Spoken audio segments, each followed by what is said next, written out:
Welcome back.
Yo, it is that time again, everyone, where we relax together. Maybe grab a cup of coffee. I don't know, grab a beer if that's what you do. Grab a water, I don't know, whatever it is you enjoy these shows with.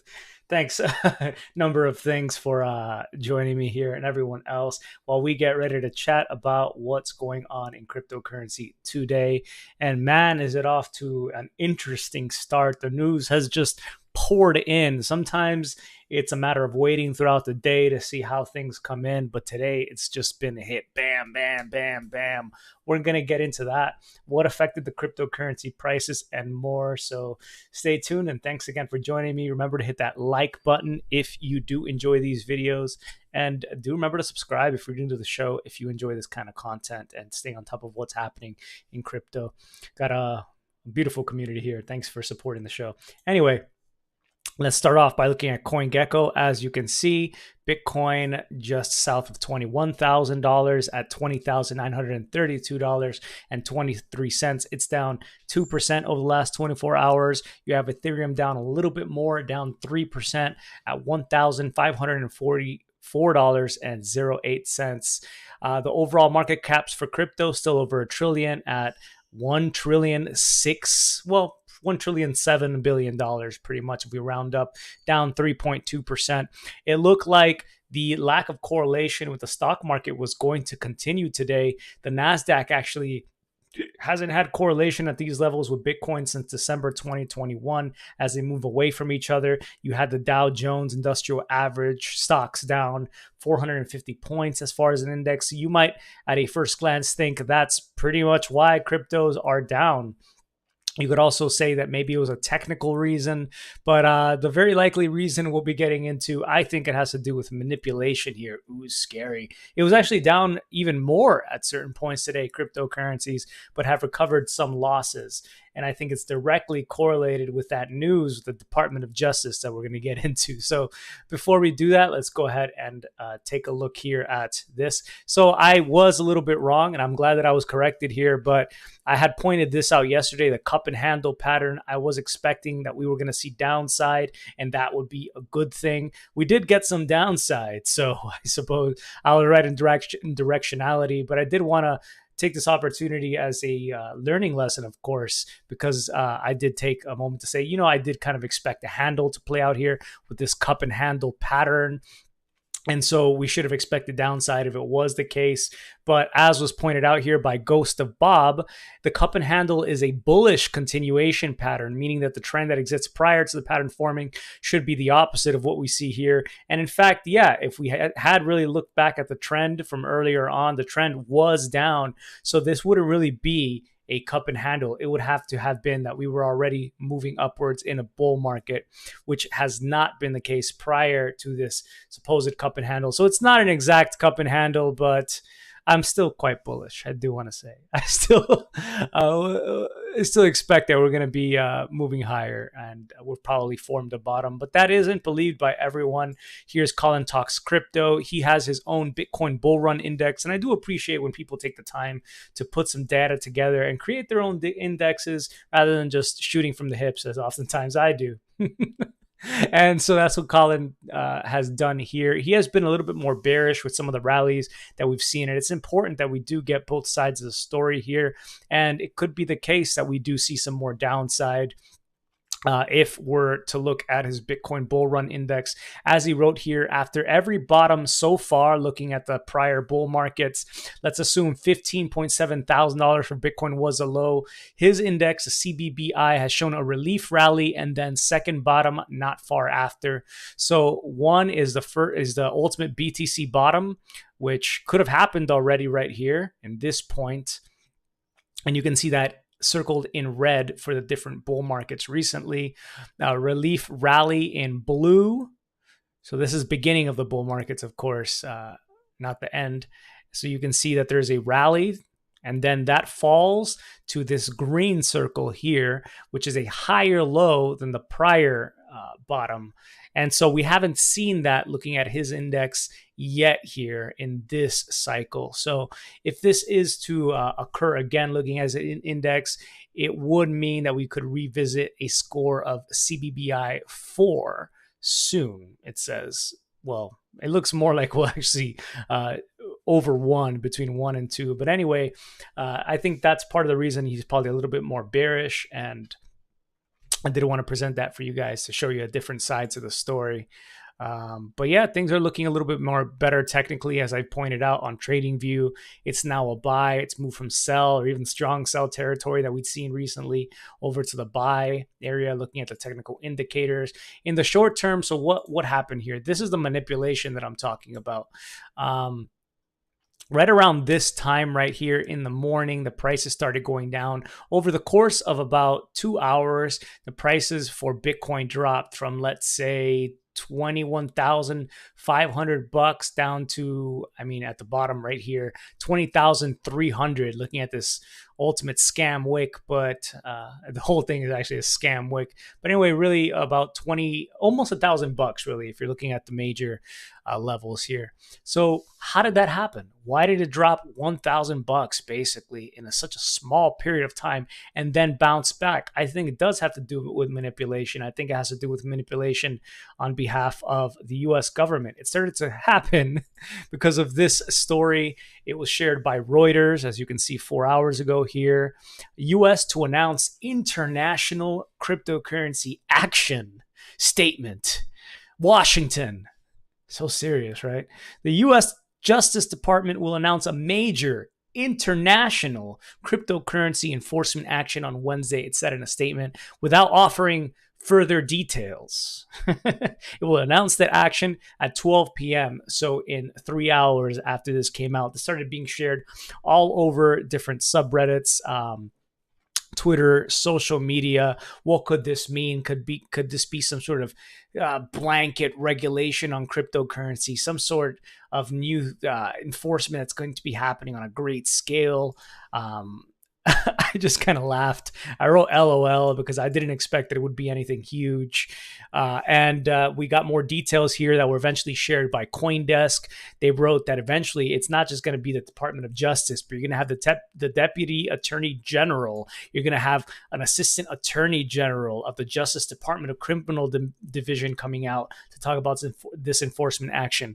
You're going to have the U.S. Attorney for the Eastern District of New York come out, the FBI Associate Deputy Director, a Treasury Department Deputy Secretary, so you have Treasury Department, the FBI, Department of Justice, attorneys all coming out. This has to be something huge. Is this going to be Binance? Is this going to be this huge enforcement?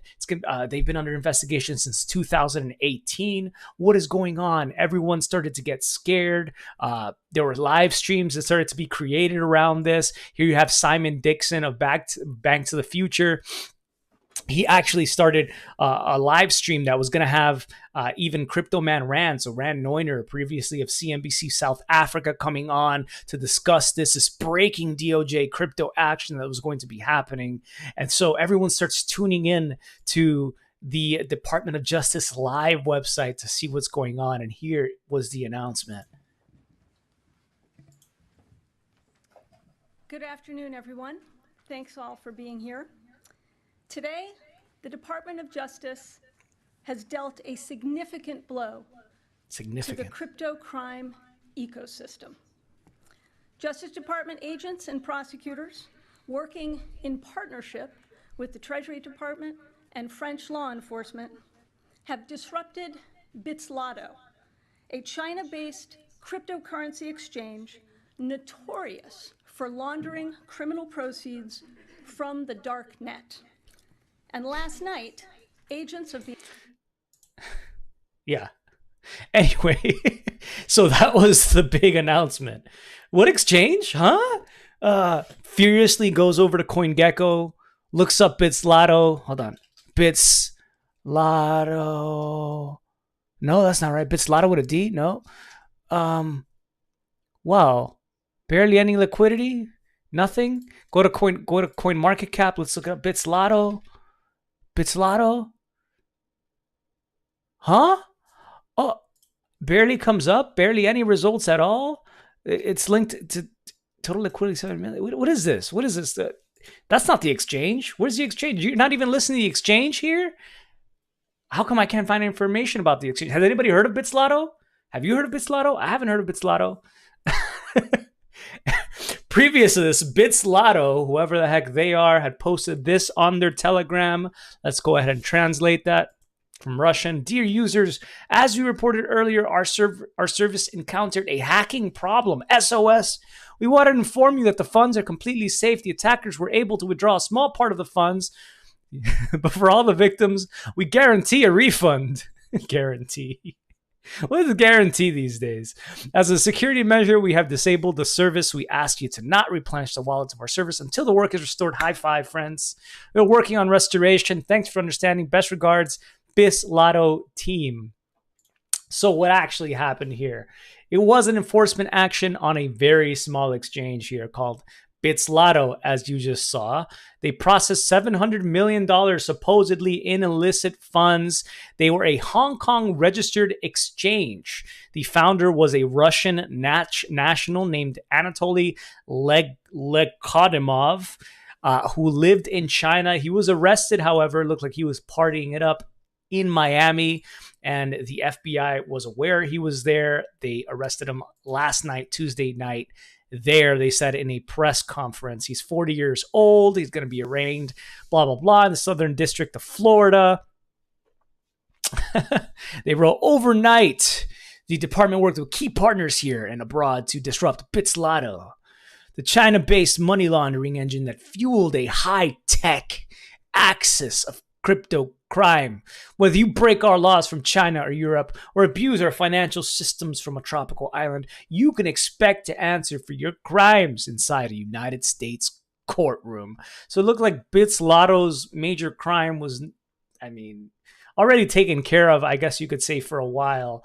They majorly worked, it looks like, with a deep web market called Hydra Market that has actually not been around since last year. They have been shut down. So they really haven't been processing much money at all, but they had apparently processed $700 million worth of crypto. Yeah, on these darknet markets. They're an online anonymous marketplace for narcotics, stolen financial information, fraudulent identification documents, and money laundering services. Hydra Market, I remember, had been one of the big ones that was still around. Alpha Bay, I think they came out after Alpha Bay Market, and they were quite popular. They were one of the more popular darknet markets. So I suppose that is why this was supposed to be some major enforcement action. But the way that they did an announcement of an announcement, right? They said this is going to be happening. It started to leak.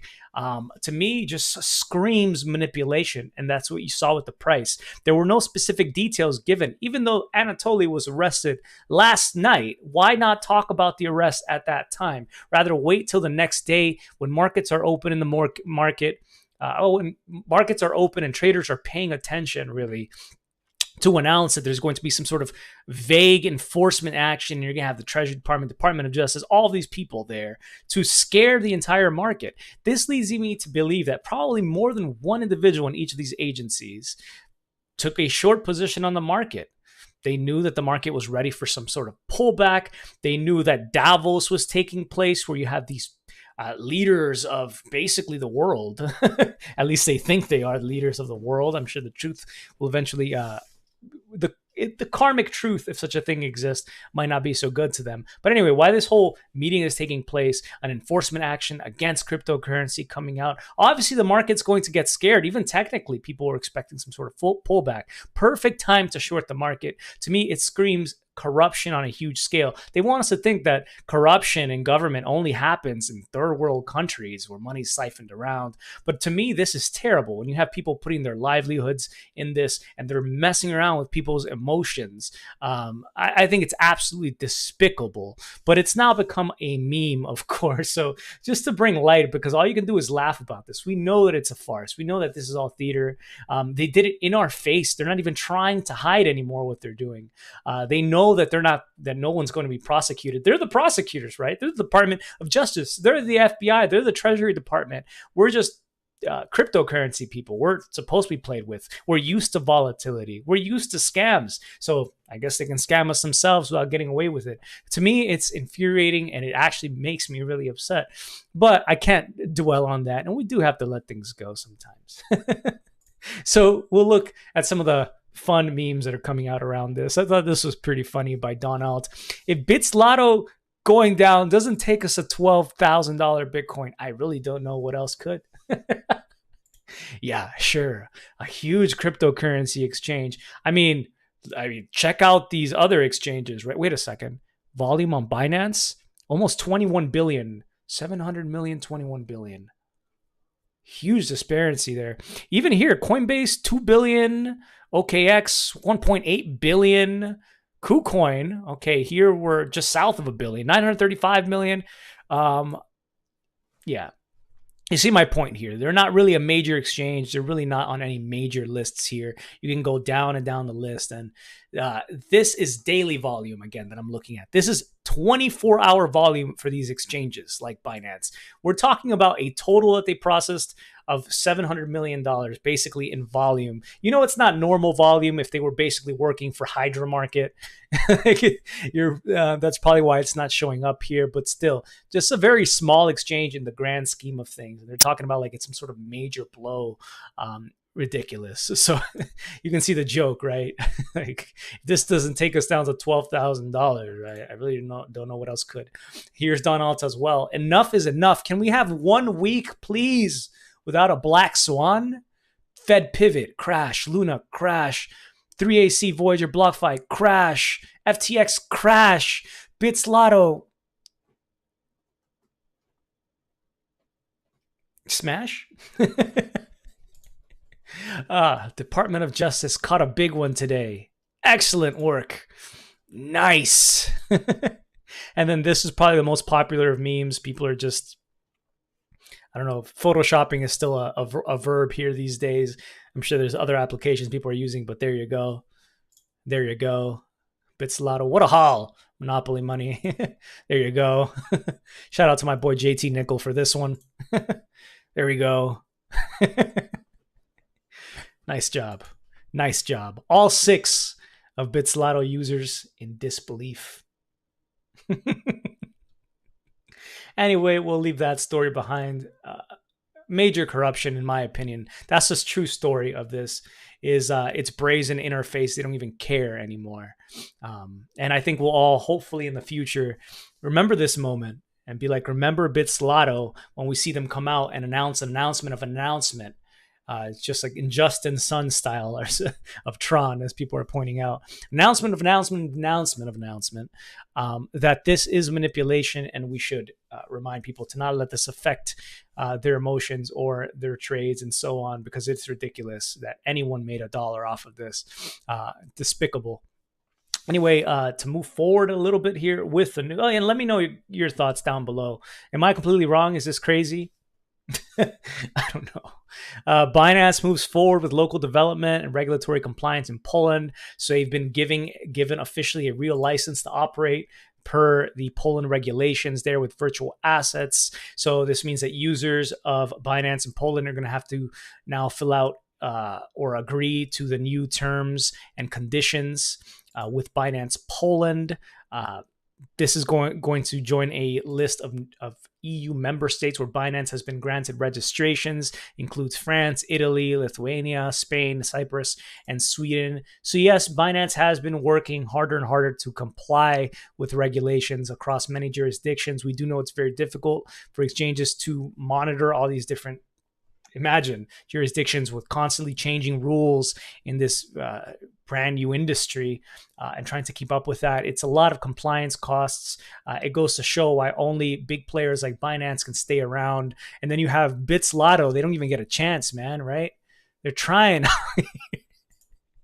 But yeah, I guess good here. If you're trying to not have your confidence shaken with Binance, to continue to comply how they can with jurisdictions. There have been a lot of fears about Binance and enforcement actions against them, but it's the little guy we should have been watching out for, right?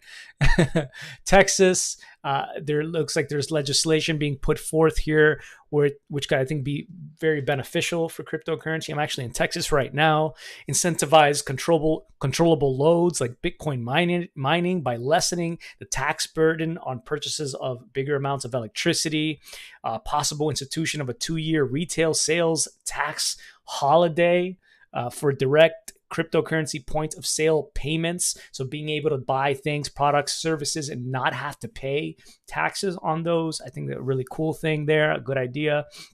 To incentivize adoption of usage of these things for payments, which I think is a huge force, really unappreciated aspect of cryptocurrencies that gives them real legs here as a unit of money into the future. Bitcoin as an authorized investment, so allowing the state of Texas to receive investment in the form of Bitcoin, and making it so things like the Lightning Network nodes are not considered money services businesses, which operating a money service business without getting the right license or approval could mean jail time and huge fees, right? Legal fees and everything else. So I think really cool. This was reported by Bitcoin Magazine. They haven't reported, as far as I can see, what the name of the bill is, but it does look like it's serious here based off the screenshot. So that would be nice to see happen. Consensus, a big company, they now own MetaMask. They operate in Fura, which operates a lot of nodes on Ethereum. They have now complied, I guess you could say, or proven true the rumors that were leaking last week that they were going to be laying off staff. They're the latest company that's laying off staff. Consensus is going to be laying off 96 employees, which represents 11% of Consensus's total workforce. He did talk about his visions for the future. The founder, CEO, Joseph Lubin, he talked about how they're going to be focusing on MetaMask. Really, that's been one of the best bets. They've done many, many bets across the cryptocurrency ecosystem, tried new models of business, a lot of which haven't worked out. So they're trying to streamline, of course, something we've seen a lot of companies do, but their main verticals now are going to be MetaMask. As you can see, they have millions and millions of users that use that wallet. It allows you to interact with Web3, as it's being called, different decentralized applications, NFTs, and Infura and their developer platform to help scale and enable developers to build out the blockchain application economy they're talking about. You're going to see that these people who are being laid off, and I feel for them, but they'll be given generous severance packages based on tenure. This is some of the nicest layoffs that I've seen in crypto. An extended option exercise window from 12 months to 36 months, personalized support from an external placement agency helped them find jobs, an extension of healthcare benefits in relevant jurisdictions, it says here. So I think a lot of these companies don't talk about how they're going to be helping their layoffs and the layoffs of employees. So it's nice to see that. Of course, they're trying to stay relevant into the future with their opportunities, and so to save money as we're still deep in the trenches here of the markets. But I'm sure they'll probably survive this. They've been through a few cycles now, and so just wanted to remark on that. And yes, as being pointed out here, like Curb Shifter let us know in the chat. Thanks, Curb Shifter. There are lots of rumors now circulating that Genesis is going to be filing for bankruptcy. I'm hearing they've already prepared a bankruptcy package that will be revealed very soon. And this bankruptcy package is for creditors. As it says here, Andrew has been talking a lot about the rumors of Digital Currency Group, DCG, and Genesis, covering that in more detail. Andrew tweeted this: update, Genesis Trading prepares Chapter 11 bankruptcy filing. Expected announcement no later than early next week, likely end of this week. DCG doing all it can to protect the DCG brand name, even if it means sacrificing one of their portfolio companies and its creditors. So it looks like it might be the end for Genesis. Better they get into some sort of Chapter 11 and so on to help make folks whole sooner rather than later. Actually, it might be better later, right? If they do the forced hodling thing, like if folks had Bitcoin or whatever products they have that might go up, that's not a stable coin in a bull market. Maybe you get your funds back at the top of the bull market, but you would have sold early. That's like the best case scenario, and you end up with more than you might have had in that. So there's always positives to look at with some of these bankruptcies. And I don't think that this is going to affect the market. Like you've seen with something like FTX, I don't think that there's going to be much more contagion than what we've heard about, for example, with Gemini, that will really impact things. So I wouldn't be too scared about this and buying into too much of the FUD or fear, uncertainty, and doubt. However, if it was DCG going down, I think that it would portend more downside in prices, the parent company of Genesis. But for now, I don't think it's too scary. And this is just rumored. I haven't seen any real facts, but it seems like sources are leaking some of this right now. And I will leave you here with this interesting thread, which I thought was useful food for thought. It came out about 24 hours ago by Luke Broyles. He wrote, "You have less in common with an average person from the year 2123 than a Roman citizen from the year 23.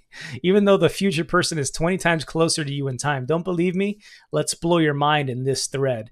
Does the person born in 1923 have more in common with us today in 2023 or a Roman in the year 23? 23. For both, childbirth is quite deadly. Malaria is a real threat. Most infants don't make it to adulthood. Air conditioning is an absurd concept. 80% of humanity is still in poverty. Most have never seen a picture of, let alone been to, a foreign land. Life expectancy is similar to back then. Neither have entertainment besides reading, assuming they can read. Wars are fought face to face, and most death is via disease. Horse is the most common form of transportation. Education beyond basic farming and trade is extremely rare. Outside a local community of 500 individuals or so, it is rare to interact with anyone of the outside world. The world's energy needs are dwarfed by the future, and most communication is done in real time, face to face. The world of 1923 is wildly advanced compared to the ancient Romans in many ways, but both are ancient worlds compared to the year 2023. Similarly, the world of 1823 or any other century seems outdated, advanced by its bordering centuries. Our exponential change is not new at all. The world of 2023 will be viewed as having more in common with the world of 1923 by the time 2123 rolls around. In just 100 years, your worldview won't just be outdated, it will be regarded as literally ancient. Even if we keep at current 2020's paces of change, which we won't. But technology now advances greater than 500% faster than it did in 1923, and there is no reason to think 2123 will be anything but 300% faster than today. Could already be argued you have just as little technologically in common with yourself from 1983 than that self had with 1283. We are in the ancient world where humans trade economic value by bartering between political currency units and saving wealth in assets and goods. In this world, the driving problem is a lack of prosperity. Exchanges are expensive and take days or weeks to transact, and often people have called brokers or realtors who professionally manage these transactions because these goods were so valuable and expensive it required extreme diligence to fulfill. Not even money is easy. In the coming world, humans do not save assets because deflation escalates. No point holding stocks as margins get pushed tighter over time. No point in holding bonds or political currencies of insolvent nations. No point in holding expanding gold. Stocks are our proxy money anyways. They only go up forever because they're the closest thing we have to perfect money in the ancient world. Today, where we don't have perfect money, create perfect money, stocks, and everything reverts to its natural state, deflation forever. We are leaving the ancient world in which we sell infinite money to hold less infinite assets to create a perfect portfolio to act as perfect money. We are entering the modern world where we sell infinite assets for finite money. However, human brains think hyperabundance of prosperity is a bad thing because brains will no longer be able to sell their time for political currency units. The people of 2023 failed to understand history. They failed to look to the horse. Locomotive made the horse unemployable. Real deflation meant that jobs for horses were no longer viable. As everything was so cheap, there's no sense in operating them. Likewise, how do you employ humans when prosperity is so cheap you can't give them all jobs? It is not a collapse in prosperity or the population. It's a collapse in said jobs and assets. In the transition, every asset besides the money goes to zero.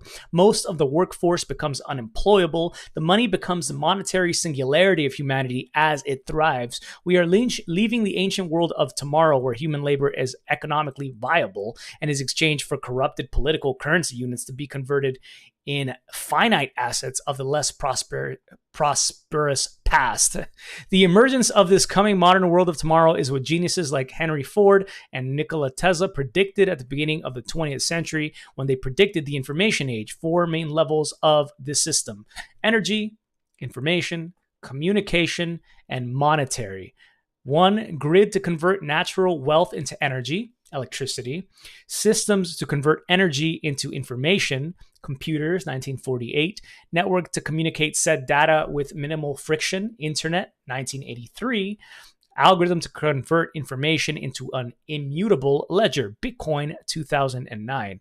We are at the beginning of this new age, not the end. We have only just begun using our global communication paradigm, the internet, and 40% of humanity is yet to use it. Likewise, we are at the beginning of discovering our native money, Bitcoin of this era. We are lifting off. Your worldview is going to become completely shattered along with your models and forecasts. Everyone is wrong. Yes, really, your experts are using pricing models of the past to project a future that does not exist. The idea of these portfolios going up in price is absurd. My warnings and my encouragement: you have less in common with the person of 2123 than with the person of the year 23. Bitcoin is essential to the destruction of your worldview. Its creation was inevitable, and now that it is here, it cannot be undone. It's a hard pill to swallow. Most people, will learn the hard way and not accept the locomotive's dominance until The only economically viable option left is to take your horses and a shotgun out behind the barn. They will have to start anew in the future as farmers have to start anew in factories. The value of the monetary layer of the information age, Bitcoin, is going up forever. Likewise, everything else that stores monetary energy must go to zero forever. BTC is already the lowest risk asset there is, despite brains resisting it. But my stocks, my bonds, my cash, zero, zero, zero. Much faster than you think. Candles, horses, cannons, and telegraphs have no economic incentive to survive. Most won't believe me now. A shame, but understandable. I didn't understand it at one point either. You can hope to ignore Bitcoin for a few years as the ancient political barter system hobbles, but its collapse into irrelevance is already happening faster than any change in history. I hope you soon realize you were wrong and quickly realize BTC was why. Get off zero. So, I mean, I think there's a little bit of creative liberties that are given here and projections, but you get the general idea, and at least hopefully it gets you thinking in a more optimistic way for what's going on here with this cryptocurrency movement to evolve monetary systems beyond where we have been. There's a lot here to dissect, but I'm not going to spend the time doing that. I'm sure you have plenty of thoughts of your own. Ethereum. Anyway, I will leave you with the quote of the day here by Milton Friedman. Inflation is taxation without legislation. Ultimately, those paying taxes are their ultimate employer is the government, right? Your employer is the government. We work for a fictional idea. He also said, I believe it was Milton Friedman, that when you spend someone else's money, as the government does, because they don't really have any money. They take money, they spend money. But when you use somebody else's money, you don't really care how it gets spent as you might if it was your money, right? Your limited money, your limited supply. There's something to be said about that. But there was a great video that I caught today. I would encourage you to check out after this one. It was on gold, silver with Mike Maloney on this YouTube channel. It's called Gold Winding Up for Knockout Blows to Fiat Currencies.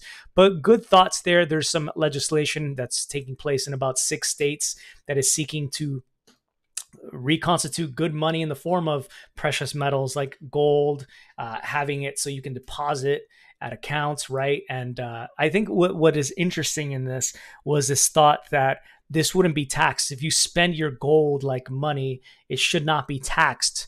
If you spend it in exchange for fiat money, that is traditional currency units or Federal Reserve notes, it shouldn't be taxed, because if you think about the definition of money, it's something that stores value. And if you're looking at fiat currencies, at least the dollar, it's constantly inflating. They're aiming for inflation of 2%, although it's well above that. But that means that when you make that trade, you've done a loss. When you trade precious metals for these fiat currencies, it's an automatic loss. So why should you have to report some sort of gain? It doesn't make any sense because that is not money because you're not storing value by the very definition of money. Anyways, some interesting thoughts there in this discussion here that took place. I really appreciate listening to Mr. Taggart here as well, Adam Taggart. So something else to watch if you're looking for something else to view after this one. Anyway, thank you guys so very much for joining me in this video. I hope you have a good rest of your day, and I will catch you the next time. Take care, much love, and stay cryptic. Peace.